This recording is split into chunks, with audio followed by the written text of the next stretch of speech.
Hello everyone, welcome to Eklavya study point and I am Sachin. आज मैं आप सभी को क्लास 11th हिस्ट्री से आपके इंपॉर्टेंट एमसीक्यू क्वेश्चन आंसर्स करवाने जा रहा हूं। आपके मिड टर्म एग्जाम्स में भी ये वीडियो काम आएगी और आगे आने वाले एग्जाम्स में भी आपके लिए वीडियो काफ़ी ज़्यादा हेल्पफुल रहने वाली है। तो चलिए फिर वीडियो को आगे बढ़ाते हैं। अगर आपकी कोई क्वेरी है तो आप इंस्टा पे मैसेज करके पूछ सकते हैं। यूज़र नेम आप सभी के सामने दिया ही हुआ है। और अगर आपको हमारे फ्री पीडीएफ नोट्स को डाउनलोड करना है तो उसके लिए आप हमारे टेलीग्राम चैनल को ज्वाइन कर सकते हैं, जो कि है क्लास 11 ESP। ठीक है, तो आज की ये वीडियो इंग्लिश मीडियम में रहने वाली है। तो लेट्स स्टार्ट। सबसे पहले जो चैप्टर फर्स्ट है उसके एमसीक्यूज आपको मैं करवाने जा रहा हूँ। ठीक है, राइटिंग एंड सिटी लाइफ। तो सबसे पहला जो क्वेश्चन है वो है, which region is known as the land between the Euphrates and Tigris rivers. कौन सा वो एरिया है? तो ऑप्शन ए है मेसोपोटामिया, ऑप्शन बी है इजिप्ट, ऑप्शन सी है ग्रीस, ऑप्शन डी है रोम। तो Mesopotamia will be the correct answer. Mesopotamia जो था वो यूफ्रेट्स और टाइग्रिस रिवर के बीच वाला एरिया कहलाता है, लैंड बिटवीन टू रिवर्स। फिर उसके बाद हमारा नेक्स्ट क्वेश्चन ये है, When did the gradual shift from nomadic life to settled agriculture begin? Nomadic का मतलब होता है एक जगह से दूसरी जगह पर घूमते रहना। सेटल्ड का मतलब होता है एक जगह सेटल होकर आप एग्रीकल्चर कर रहे हो। तो ये जो शिफ्ट था ये हमारे हिस्ट्री में कब आया? 5000 years ago, 10,000 years ago, 3000 years ago या 20,000 ईयर्स अगो? तो ये 10,000 ईयर यानी कि 10,000 साल पहले ये शिफ्ट हुआ था। ठीक है, अब इसके बाद अगर हम आगे बढ़ते हैं तो नेक्स्ट क्वेश्चन है यहाँ पे हमारा, What was the main functions of temples in early Mesopotamian cities? जो मेसोपोटामिया में टेम्पल्स थे उनका मेन फंक्शन क्या होता था? रेसिडेंशियल हाउस होते थे वो, या centres of worship and production? Option C है मिलिट्री हेडक्वार्टर्स, या ऑप्शन डी है स्कूल्स फॉर एजुकेशन? तो will be the correct answer B will be the correct answer. Centres of worship, यहाँ पे पूजा पाठ होता था, प्रोडक्शन से रिलेटेड भी काम होता था। Now the next question is which of the following crops was commonly grown in West Asia during early agriculture? जब एग्रीकल्चर की स्टार्टिंग हुई थी तो वो कौन सी क्रॉप है जो वेस्ट एशिया में उगाई जाती थी? Millet, wheat and barley, rice या मेज? तो wheat and barley will be the correct answer. Wheat और बार्ले जो है वो सबसे ज्यादा उगाई जाती थी।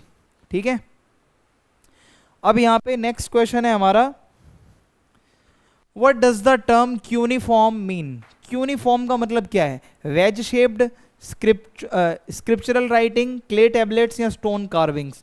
तो वेज शेप्ड यानी कि इस तरीके से जो एक वो मतलब एकदम वेज शेप्ड होता था जिससे लिखा जाता था क्यूनिफॉर्म, जो साइंस बनाए जाते थे। ठीक है, तो ये हो जाएगा शार्प वाले जो साइन होते हैं।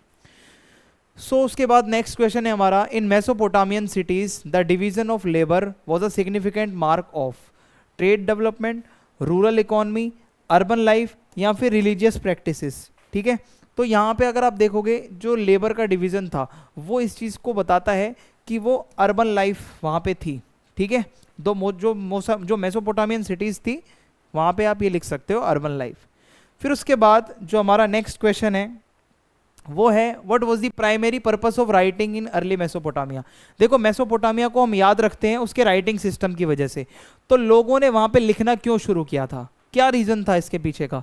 स्टोरी टेलिंग होती थी वहाँ पे, या रिलीजियस रिचुअल्स थे लिखने के, या कीपिंग रिकॉर्ड ऑफ ट्रांजैक्शंस, या एजुकेशनल पर्पस से वो लोग लिखते थे? तो keeping record of transaction will be the correct answer. वो लोग अपना डे टू डे लाइफ में जो ट्रांजैक्शंस करते थे उसका रिकॉर्ड रखने के लिए उन्होंने लिखना शुरू किया था।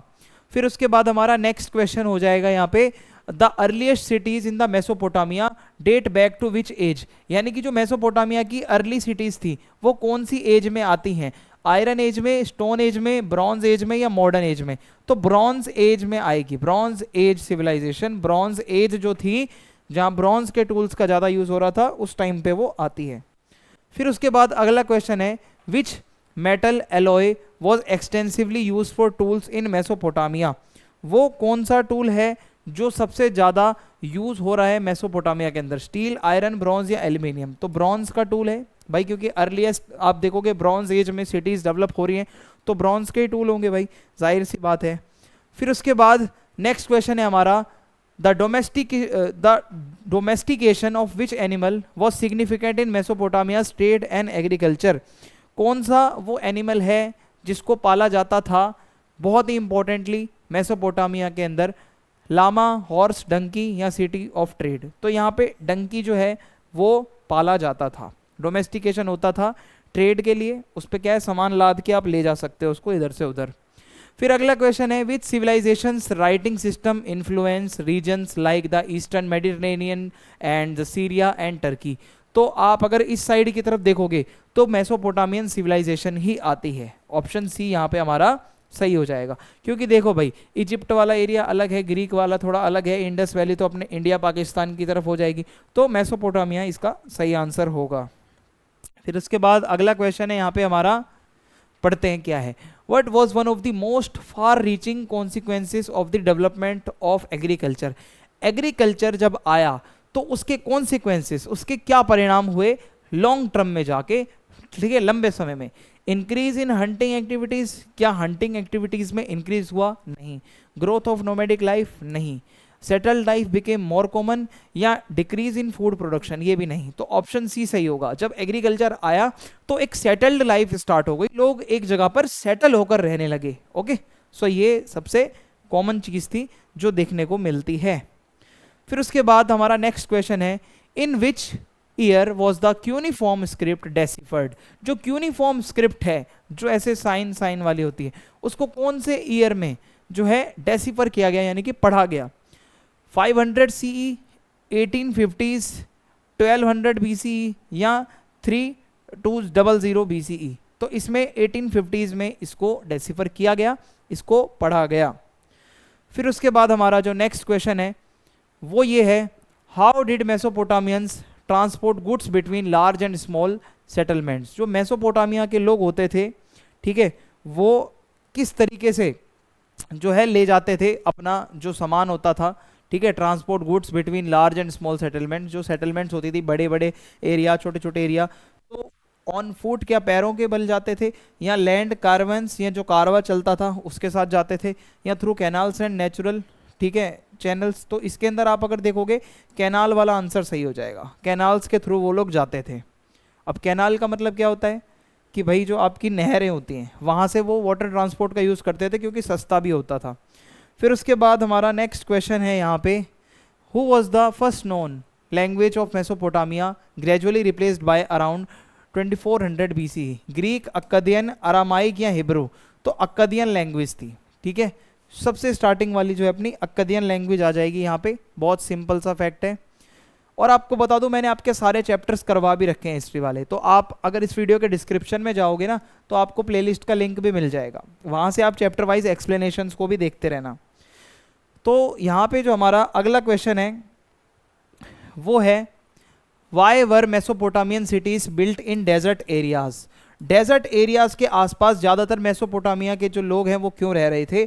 To protect against invasions, due to the presence of mineral resources, या फिर the fertile silt deposited by rivers made agriculture possible, या फॉर बेटर ट्रेड रूट्स? तो ऑप्शन सी सही हो जाएगा। एक्चुअली उस एरिया के आसपास एक फर्टाइल जगह थी, क्योंकि जो नदियां आती थी वो अपने साथ कुछ सिल्ट लेकर आती हैं, कुछ ऐसी चीज़ें लेके आती हैं जो बहुत अच्छी होती हैं एग्रीकल्चर के लिए, तो वो डिपॉजिट ज़्यादातर उन्हीं एरियाज़ में होता था, तो वो लोग वहाँ पर रहने लगे क्योंकि वहाँ पे एग्रीकल्चर ईजिली हो सकता था। फिर उसके बाद हमारा नेक्स्ट क्वेश्चन है यहाँ पे, how did early Mesopotamian societies record transactions and store information? जो मेसोपोटामिया वाले लोग होते थे वो अपनी इन्फॉर्मेशन को कैसे स्टोर करते थे, किस जगह से, मतलब किस जगह पे स्टोर करते रहते, मतलब क्या चीज़ यूज़ करते थे? पेपायरस पे या क्ले टैबलेट्स पर लिखते थे, स्टोन टैबलेट्स पे लिखते थे, या मेटल पे लिखते थे? तो वो लोग ना क्ले टैबलेट्स पे लिखते थे। एक मिट्टी होती है, गीली मिट्टी होगी, चिकनी मिट्टी, उस पर वो कुछ लिखेंगे, साइन बनाएंगे, फिर उसको धूप में सन ड्राई होने के लिए रख देंगे, और जब वो सूख जाएगी तो वो एक क्ले टैबलेट बन जाएगी, फिर उसको वो आगे यूज़ करेंगे। ओके, सो इस तरीके से हो जाएगा। अब हम चलते हैं चैप्टर 2 की तरफ, एन एम्पायर अक्रॉस 3 कॉन्टिनेंट्स। तो इसके अंदर समझते हैं क्या है। सबसे पहला question, which empire did the Romans established control over in the 2nd century BCE? आप अगर देखोगे, इंडियन एम्पायर नहीं, असीरियन एम्पायर नहीं, north African and eastern Mediterranean empire, yes, तो ये इसका सही आंसर होगा, ठीक है, ये एरिया था, एरिया का नाम याद रख लेना जो आपके बैकग्राउंड में लिखा है, north African and eastern Mediterranean empires, क्योंकि चाइनीज वाला तो कोई सीन है ही नहीं इस चैप्टर में अभी तक। तो उसके बाद आगे बढ़ते हैं, which body represented the aristocracy during the Roman Republic, senate, emperor, army या फिर पीपल्स असेंबली। सीनेट इसका सही आंसर होगा, ये रिप्रेजेंट करता है एरिस्टोक्रेसी को ड्यूरिंग द रोमन रिपब्लिक। ठीक है, अगला क्वेश्चन है यहाँ पे हमारा, the Roman empire was culturally more diverse compare to which other empire, Chinese empire, Indian empire, Iranian empire या इजिप्टियन एम्पायर। तो ईरान के एम्पायर से इसका कंपैरिजन होता है कि जो रोमन एम्पायर है वो थोड़ा ज़्यादा डाइवर्स था, यानी कि डाइवर्सिटी ज़्यादा थी वहाँ पे, कल्चरल डाइवर्सिटी ज़्यादा थी, वहाँ के कल्चर, अलग अलग कल्चर्स के लोग जो हैं वहाँ पे रहा करते थे। ठीक है, आगे बढ़ते हैं अब हम, यहाँ पे हमारा जो नेक्स्ट क्वेश्चन है वो ये बनता है कि Roman empires main language for administration, Greek and Latin, Greek and Aramaic, Latin and Arabic, Latin and Coptic. तो Greek and Latin, option A यहाँ पे सही आंसर हो जाएगा। ठीक है, आगे बढ़ते हैं अब हम, नेक्स्ट क्वेश्चन है जो हमारा, उसको समझते हैं क्या है। Which geographical feature was at the heart of the Roman empire, मान लो ये रोमन एम्पायर है तो इसके हार्ट में बीचों बीच क्या था, ब्लैक सी था, रेड सी था, मेडिटेरेनियन सी था या कैस्पियन सी था। तो इसके अगर आपने मैप को कभी ध्यान से देखा हो तो इसके सेंटर में बिल्कुल मेडिटेरेनियन सी आता है, तो इसका ऑप्शन सी यहाँ पे करेक्ट हो जाएगा। आगे बढ़ते हैं, नेक्स्ट क्वेश्चन हमारा, what was the main reasons for the collapse of Roman empire in the west, जो वेस्ट वाला एरिया है रोमन एम्पायर का वो कोलैप्स क्यों हुआ, क्या नेचुरल डिजास्टर हुआ था, या कॉन्फ्लिक्ट हो रहे थे ट्राइब्स के साथ, या इकोनॉमिक प्रोस्पेरिटी की वजह से कुछ ऐसा इकोनॉमिक कोई झटका लग गया था, या स्ट्रॉन्ग अलायंस बना के कोई आ गया था। तो हुआ क्या था, इनका कॉन्फ्लिक्ट हो रहा था भाई, किसके साथ हो रहा था, जर्मनिक ट्राइब्स के साथ। जर्मनिक ट्राइब जैसे कि जो गॉथ्स हो गए, फ्रैंक हो गए, इन लोगों के साथ इनका वेस्टर्न जो पार्ट है रोमन एम्पायर का बहुत ज़्यादा वहाँ पे कॉन्फ्लिक्ट हो रहा था। तो ऑप्शन बी यहाँ पे सही हो जाएगा।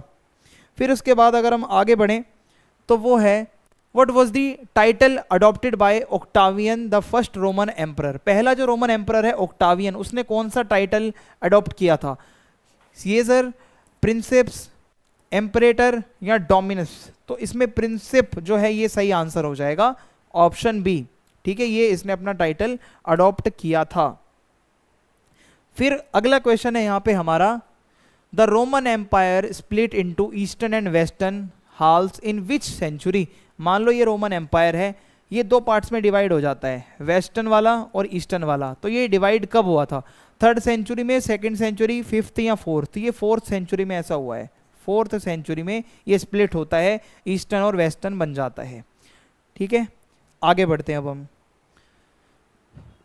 What major change occurred during the reign of Emperor Constantine? देखो ये कॉन्स्टेंटाइन का ना नाम याद रखना बहुत इंपॉर्टेंट है, इससे रिलेटेड बहुत सारे क्वेश्चन बनते हैं।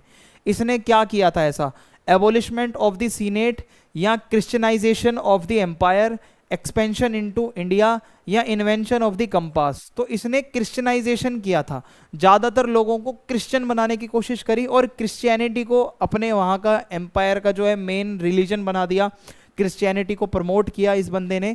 तो ये आ जाएगा क्रिश्चियनाइजेशन ऑफ एम्पायर। फिर उसके बाद नेक्स्ट क्वेश्चन है यहाँ पे हमारा, which region contributed a large quantity of olive oil to the Roman empire, Roman empire में एक बड़ी क्वालिटी में, मतलब क्वांटिटी और क्वालिटी भी अच्छी थी जिसकी, कौन सा ऑलिव ऑयल का वो रीजन है जहाँ से आता था, इजिप्ट, स्पेन, ग्रीस या इंडिया। तो स्पेन से आता था। ठीक है, ऑलिव ऑयल जो आता था स्पेन से आता था। आगे बढ़ते हैं, which of the following was a major economic activity in the Roman empire. देखो रोमन एम्पायर की इकोनॉमिक फीचर्स हमने पढ़े थे, तो आपको याद होगा कि रोमन एम्पायर में ऑलिव ऑयल का प्रोडक्शन बहुत ज़्यादा होता था। तो यहाँ पे हमारा ऑप्शन सी सही हो जाएगा, ऑलिव ऑयल का प्रोडक्शन बहुत ज़्यादा होता था जिसके लिए वो जाना भी जाता है। फिर उसके बाद आगे बढ़ेंगे, नेक्स्ट क्वेश्चन है हमारा, what type of family structure was common in Roman society, joint family, nuclear family, clan based family या मैट्रियार्कल फैमिली। तो इसमें न्यूक्लियर फैमिली चलती थी। न्यूक्लियर में क्या है, एक हस्बैंड है, एक उसकी वाइफ है, एक उसका बच्चा है। तो तो ये हो गई न्यूक्लियर फैमिली, कोई जॉइंट फैमिली वाला सीन नहीं है, छोटी सी फैमिली है और यही चलता था रोमन सोसाइटी में। एक चीज और याद रखना, इस न्यूक्लियर फैमिली के साथ स्लेव भी ऐड होता था, एड ऑन में स्लेव जरूर होते थे हर घर में, ठीक है, ये हो जाएगा। अब इसके बाद हमारा अगला जो क्वेश्चन है वो ये है, which was a major reason for the 3rd century crisis in the Roman empire. देखो रोमन एम्पायर में 3rd सेंचुरी में बहुत बड़ा क्राइसिस आया था, तो ये इसका रीजन क्या था? लैक ऑफ एग्रीकल्चरल लैंड नहीं, इकोनॉमिक रिसेशन ये भी नहीं, military invasion on multiple fronts yes. हुआ क्या था, रोमन एम्पायर बहुत बड़ा था तो अलग अलग फ्रंट पे क्या होता था, उसको सामना करना पड़ रहा था इन्वेजन्स का। कभी कोई जर्मनिक ट्राइब वाले आ जाते थे, कभी कोई आ जाता था, तो उनको हमेशा से ये अलग अलग फ्रंट्स पे जो है ना बहुत दिक्कत हो रही थी, तो ये एक रीज़न है। फिर उसके बाद आगे बढ़ेंगे, which religion became the state religion of the Roman empire in the 4th century. तो 4th सेंचुरी में जो रोमन एम्पायर का स्टेट रिलीजन था वो कौन सा था? जुडाइज्म, क्रिश्चियनिटी, इस्लाम या ज़ोरोएस्ट्रियनिज्म। तो इसका आंसर होगा क्रिश्चियनिटी। मैंने अभी आपको बताया था कॉन्स्टेंटाइन जो था उसने उसको बना दिया था क्रिश्चियनिटी को प्रमोट करके, और रिलीजन स्टेट वाला बना दिया था उसको, ठीक है। फिर उसके बाद है, which city was the new capital of the Roman empire established by Constantine. Constantine ने कौन सी नई सिटी में कैपिटल बनाई? रोम में, कार्थेज में, एंटियोक में या फिर कॉन्स्टेंटाइनोपल में। तो ये ऑप्शन डी सही हो जाएगा, कॉन्स्टेंटाइनोपल में जो है ये नई कैपिटल बनाई गई थी कॉन्स्टेंटाइन के द्वारा, बाय द कॉन्स्टेंटाइन। फिर उसके बाद आगे बढ़ते हैं, तो what was the name of the new gold coin introduced by Constantine. देखो कॉन्स्टेंटाइन का 3rd या 4th क्वेश्चन चल रहा है, मैंने आपको कहा था कॉन्स्टेंटाइन से रिलेटेड जरूर पढ़ के जाना। तो सिक्के का नाम क्या था? ऑरियस, दिनारियस, सॉलिडस या सेस्टेरियस।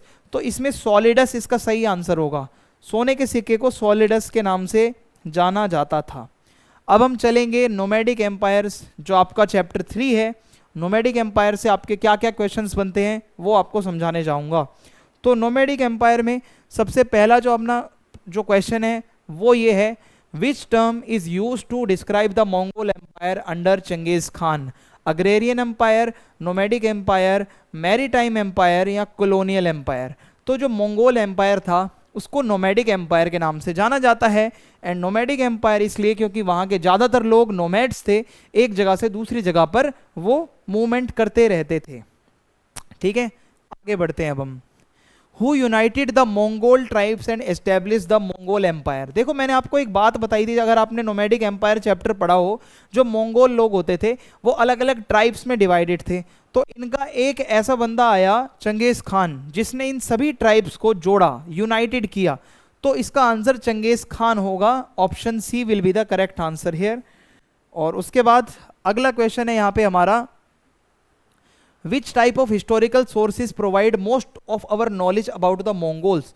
मंगोल्स के बारे में सबसे ज़्यादा एक्यूरेट नॉलेज और सबसे ज़्यादा नॉलेज कहाँ से मिलती है? मंगोलियन लिटरेचर से, ट्रेवलॉग एंड क्रॉनिकल से, आर्कियोलॉजिकल एविडेंस से या ओरल ट्रेडिशन से। आर्कियोलॉजिकल में तो इतना कुछ खास है नहीं, ओरल में भी इतना कुछ नहीं है, लिटरेचर भी मंगोलिया का इतना अच्छा नहीं है। ट्रेवलॉग्स जो हैं, जो लोग वहाँ पे ट्रेवल करके आए, जो लोगों ने क्रॉनिकल्स लिखे, वो एक बहुत ही मेजर सोर्स है इंफॉर्मेशन का। फिर उसके बाद अगला क्वेश्चन है यहाँ पे हमारा, the Great Wall of China. आप सभी ने इसका नाम सुना होगा, दुनिया का अजूबा, the Great Wall of China, ठीक है, one of the wonders of the world. So ये किससे प्रोटेक्ट करने के लिए बनाई थी चाइना वालों ने? इतनी बड़ी लंबी चौड़ी दीवार बना दी, किससे बचाने के लिए बनाई थी? तो क्या जो तुर्क लोग होते थे उनके लिए, या जापानीज से बचने के लिए, मंगोल से बचने के लिए, या यूरोपियंस से बचने के लिए? तो option C will be correct here, क्योंकि मंगोल्स लोग ना बार बार अटैक करते थे वहां जाके, तो उनसे बचने के लिए इन्होंने अपनी the Great Wall of China बनाई थी। ओके, आगे बढ़ते हैं। What was the primary occupation of the Mongols. देखो मंगोल लोग क्या करते थे? एग्रीकल्चर करते थे सेटल्ड होकर? बिल्कुल भी नहीं। फिशिंग करते थे? बिल्कुल नहीं। पेस्टोरलिज्म या माइनिंग? माइनिंग भी नहीं है, पेस्टोरलिज्म सही आंसर है। पेस्टोरलिज्म में क्या होता है, आपके पास कुछ एनिमल्स होते हैं, उन्हीं पे आप पूरा बेस्ड रहते हो, डिपेंड रहते हो, ठीक है। वो एनिमल से ही आप इधर उधर जाओगे, ट्रेड वगैरह कर लोगे, उन्हीं से आपको दूध वगैरह मिल जाएगा, उनके फर वगैरह को बेच दोगे, तो ये इनका मेन ऑक्यूपेशन रहता था, ठीक है। फिर उसके बाद आगे बढ़ते हैं अब हम। Which strategy did Genghis Khan use to effectively reorganise the Mongol tribes. जितने भी मंगोल लोग रहते थे वो अलग अलग ट्राइब्स में थे, वो यूनाइटेड बिल्कुल भी नहीं थे। ये मत सोचना कि चंगेज खान नाम है तो सारे लोग इस्लाम को मान के एक साथ रहते होंगे, ऐसा नहीं है। मंगोल्स में क्या था, यूनिटी नहीं थी पहले, वो अलग अलग ट्राइब्स के लोग थे, उनका कल्चर अलग था। तो चंगेज खान ने रीऑर्गेनाइज करने के लिए, यूनाइट करने के लिए क्या किया था, by forming alliances with foreign rulers नहीं, by fragmenting tribes into new military units, by adopting Chinese traditions, या by granting freedom to all tribes. तो इसमें ऑप्शन बी सही हो जाएगा। उसने क्या करा, जितने भी ट्राइब के लोग थे उनको अपनी न्यू मिलिट्री यूनिट्स में शामिल किया और उसने सभी को जोड़ने की कोशिश करी, जिससे कि सभी में एक यूनिटी की एक फीलिंग आए। फिर उसके बाद अगला क्वेश्चन है, what was the Mongol military courier system called. Mongols का जो मिलिट्री कुरियर सिस्टम था उसको क्या कहते थे, पैक्स मंगोलिका, याम, कुबकुर, या फिर नन ऑफ दीज। ठीक है, नन। तो इसमें आंसर होगा याम। याम का मतलब होता था जो मिलिट्री कुरियर सिस्टम होता था। ठीक है, आगे बढ़ते हैं। यहां पे जो हमारा नेक्स्ट क्वेश्चन है वो है, why did Genghis Khan's descendants find it challenging to sustain their campaigns in Europe. जब चंगेज खान की डेथ हो जाती है तो जो उसके डिसेंडेंट्स हैं, जो उसके आगे जो उसके बच्चे थे, तोलोई वगैरह, ओगुदेई वगैरह, वो क्यों नहीं यूरोप में सक्सेसफुल हो पाए। लैक ऑफ सफिशिएंट मिलिट्री, क्या lack of sufficient military strength था, या conflict among Genghis Khan's descendants, क्या वो आपस में लड़ रहे थे, या यूरोपियन क्लाइमेट वाज अनफेवरेबल, क्या क्लाइमेट अच्छा नहीं था, या they lacked interest in expanding westward, क्या वो जाना नहीं चाहते थे, इंटरेस्ट नहीं था उनका। तो इसमें सही आंसर हो जाएगा कि वो कॉन्फ्लिक्ट उनके बीचों, अपने बीच में ही उनका कॉन्फ्लिक्ट चल रहा था। जितने चंगेज खान के लड़के थे वो आपस में लड़ते रहते थे पावर के लिए। ठीक है, तो ये एक रीजन हो जाएगा। So the next question is, how did the Mongol rulers view religion with their empire. Mongol empire में रिलीजन को कैसे देखा जाता था, क्या वो अपना रिलीजन सबके ऊपर थोपते थे, दे एनफोर्स्ड अ सिंगल रिलीजन, या फिर दे शोड टॉलरेंस, क्या वो टॉलरेंस दिखाते थे, या they persecuted all religions except Buddhism, क्या बुद्धिज्म को छोड़ के सभी उन्होंने रिलीजन्स को परसिक्यूट किया, तंग किया, या they isolated themselves from religious matters, क्या मंगोल एम्पायर वाले लोग जो थे वो रिलीजियस मैटर से दूर रहते थे। तो इसमें ऑप्शन बी सही हो जाएगा कि वो एक टॉलरेंस दिखाते थे, वो किसी के रिलीजन में घुसते नहीं थे फालतू में, और वो जो टॉलरेंस का एक वो जो होता है ना, जो एक फीचर कह लो, क्वालिटी कह लो, वो थी उनके अंदर, सभी को वो इक्वल समझते थे। ऐसा कुछ नहीं है कि इस्लाम का यहाँ पे कुछ ज़्यादा दबदबा था। फिर उसके बाद अगला क्वेश्चन है यहाँ पे हमारा, who was Genghis Khan's youngest son who ruled the ancestral lands of Mongolia. देखो चंगेज खान ने अपने अपने लड़कों को ना कोई ज़मीन दे दी थी, किसी को अपना एंसेस्ट्रल लैंड दे दिया, किसी को यूरोप के पास जो बॉर्डर है वहाँ पे कुछ दे दिया। तो जो सबसे यंगेस्ट सन था वो कौन था, जोची, चगदाई, ओगोदेई, या तोलोई। तो ये जो है इसमें तोलोई इसका सही आंसर हो जाएगा। तोलोई को एंसेस्ट्रल, अपने दादा परदादा की जो ज़मीन थी, एंसेस्ट्रल लैंड, वो मिला था। ठीक है, तो ऑप्शन डी यहाँ पे हमारा करेक्ट हो जाएगा। फिर इसके बाद नेक्स्ट क्वेश्चन है यहाँ पे हमारा, व्हाट वाज द लेवी। एक ऐसा टैक्स जो कि मंगोल के नोमैड्स के ऊपर लगाया जाता था, जो उनको देना पड़ता था कुरियर सिस्टम को मेंटेन करने के लिए, उसका नाम क्या था, याम, कुबकुर, बाज, या पैजा। तो इसका आंसर होगा कुबकुर। कुबकुर जो टैक्स होता था वो लगवाया जाता था अपना, मतलब इसमें क्या होता था, नोमैड्स लोग अपनी मर्जी से भी देते थे कि भाई जो कुरियर सिस्टम है वो अच्छे से चलता रहे। फिर उसके बाद अगर हम आगे बढ़ें, चैप्टर 4 आता है अब हमारा, द 3 ऑर्डर्स। तो द 3 ऑर्डर्स जो चैप्टर है इसमें अब हम कुछ क्वेश्चन आंसर्स करने वाले हैं। तो who gave king Charlemagne the title of Holy Roman Emperor. जो एक राजा शोरलेमन है उसको होली रोमन एम्परर का टाइटल किसने दिया था, किसी राजा ने ही दिया था क्या, इंग्लिश कोई किंग था, या फिर किसी पोप ने दिया था, या बाइजेंटाइन एम्परर ने दिया था, या फ्रेंच नोबिलिटी वालों ने इसको ये टाइटल दिया था। तो एक पोप है उसने ये टाइटल दिया था। तो the pope will be the correct answer for this question.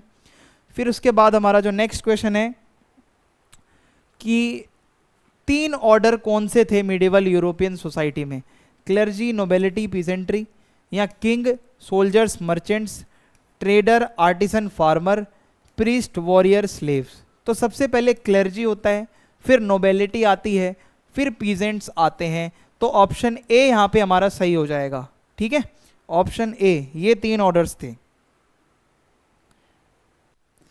उसके बाद यहाँ पे हमारा नेक्स्ट क्वेश्चन है, what was the purpose of monasteries. देखो जो मॉन्क लोग होते थे वो मोनेस्ट्री में रहते थे, तो मोनेस्ट्रीज जो बनाई जाती थी उसका पर्पस क्या था? सेंटर ऑफ ट्रेड होता था? नहीं। Fortresses for defence? ऐसा भी नहीं है। Religious communities for prayer, study and labour? सही आंसर। जो मोनेस्ट्री होती थी वहां पे रिलीजियस कम्युनिटी के लोग रहते थे, मॉन्क रहते थे, जो प्रेयर करते थे, जो स्टडी करते थे और थोड़ा बहुत काम भी करते थे वहीं पे।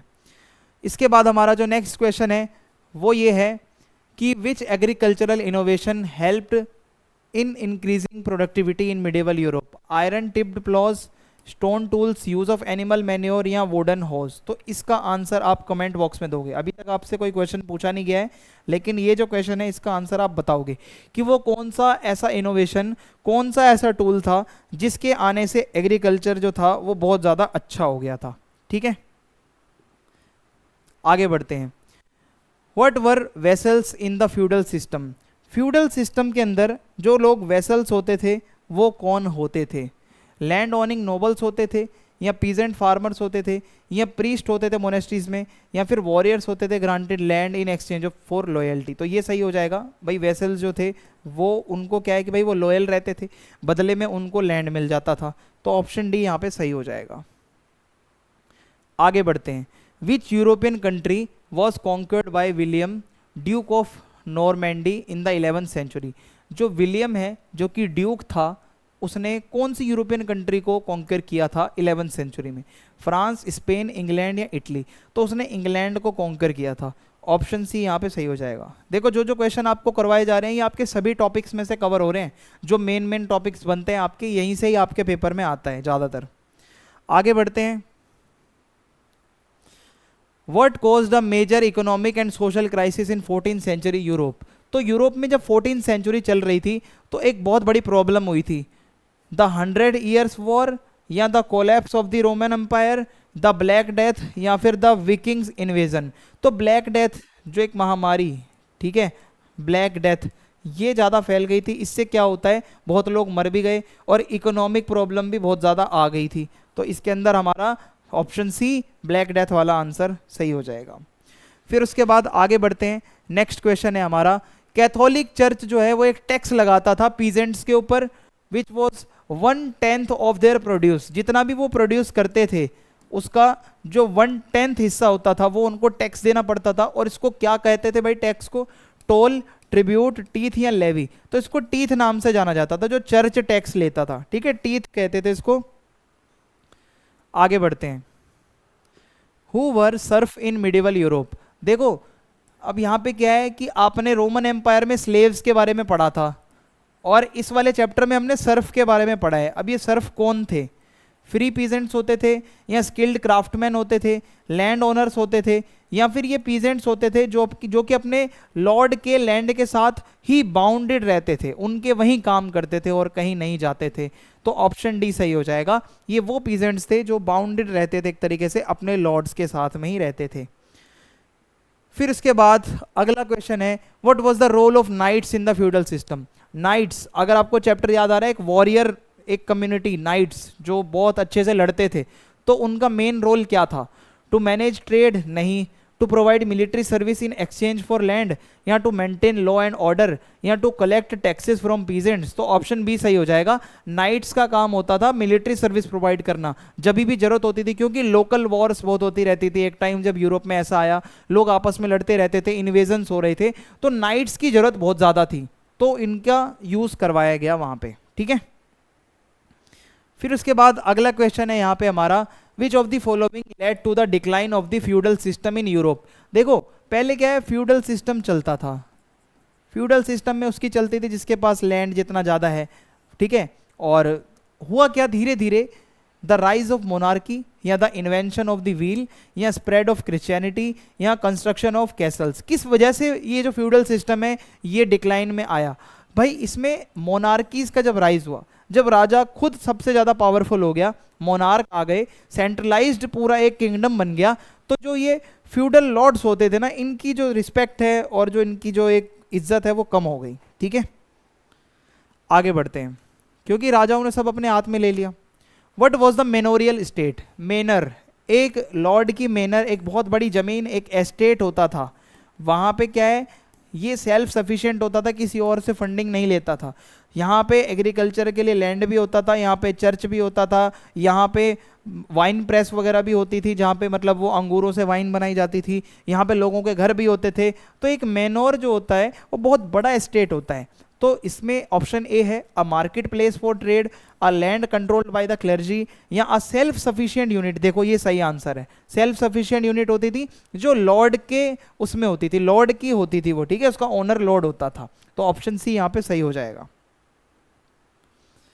नेक्स्ट क्वेश्चन है यहाँ पे हमारा, how did monasteries contribute to medieval society? अब देखो मोनेस्ट्री क्या होता है, जो मॉन्क होते थे जहाँ पे रहते थे, तो इन मोनेस्ट्रीज का क्या कंट्रीब्यूशन रहा है मिडिवल सोसाइटी में यूरोप के अंदर? क्या वो वॉरफेयर में कहीं पे आते थे मॉन्क वगैरह या मोनेस्ट्रीज के लोग, या by providing education and preserving manuscripts, या बाय बिल्डिंग कैसल्स, या by engaging in large scale trade? तो ये मोनेस्ट्री के लोग हैं ना, ये एजुकेशन देते थे, और एजुकेशन भी कैसी देते थे, रिलीजियस एजुकेशन देते थे। तो एक तो ये हो जाएगा, सही है भाई।